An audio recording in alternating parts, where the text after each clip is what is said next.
For hours this week, whale researcher Herman Mutter worked alongside a female orca trapped on the jagged coastline of British Columbia's northern shore. He spoke soothingly to the whale as rescuers kept her cool and wet, waiting for the return of high tide. Mr. Mutter shared that the whale cried out, evoking deep emotions in those watching. He recalled the first few hours, just him and the whale, when it felt comforting to speak to her and provide some solace. The 8-hour ordeal, which took place the day before, drew a crowd of about 15 people from nearby Hartley Bay, including residents and volunteers. Word had spread that the whale had become stranded, possibly due to an error while hunting a seal. Because there was no way to physically move the 4 to 5 ton whale, volunteers reached out to experts and used their best judgment to help. They kept the number of people near the whale low to avoid causing her further distress, and they poured seawater over blankets to keep her cool. During the emotional ordeal, Mr. Mutter comforted the whale, telling her everything would be okay. With over 15 years of experience studying whales, alongside his partner Janie Ray, as co-founders of the Cetacea Lab, Mr. Mutter's primary focus was to ease her discomfort.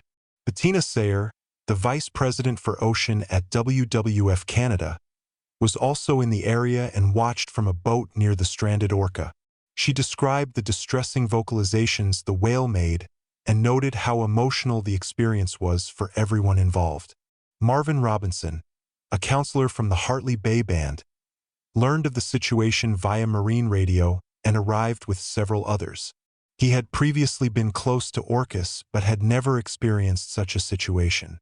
Standing on the rocks above the whale, he filmed the rescue and noted the whale seemed to exhale in relief as wet blankets were placed over her, much like someone drinking water after being extremely thirsty. As the orca was being cared for, dozens of seals around the area made sounds that Mr. Robinson compared to laughter. He had never heard seals vocalize like that before. For Mr. Mutter, the experience was physically demanding as he worked for hours hauling water from the low tide. The entire time, the whale's eyes were closed, but when they opened, Mr. Mutter saw depth, intelligence, and emotion in them. He never feared for his safety, knowing the whale couldn't move without potentially injuring itself, and he sensed that the whale soon understood the humans were there to help. Reflecting on the moment when the whale was ready to move, Mr. Mutter described how she calmly negotiated her movements. She moved a little backward, a little forward, and then sideways, all at a steady pace. After about 45 minutes, she was able to free herself and move away. Mr. Mutter, who had previously helped a stranded dolphin, hoped to never experience something so distressing again. He believes the whale was part of a group that researchers track annually in the region. What he hopes now is that, should they encounter her family again, she is alive, well, and living a normal life. The experience left a lasting impression on Mr. Mutter. It was a reminder of the delicate balance between humans and wildlife and the profound responsibility we bear in such moments.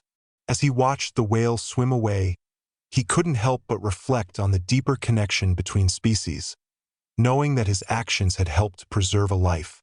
He shared his story with others in the community, encouraging them to respect the ocean and its creatures, and to act with compassion when encountering stranded animals.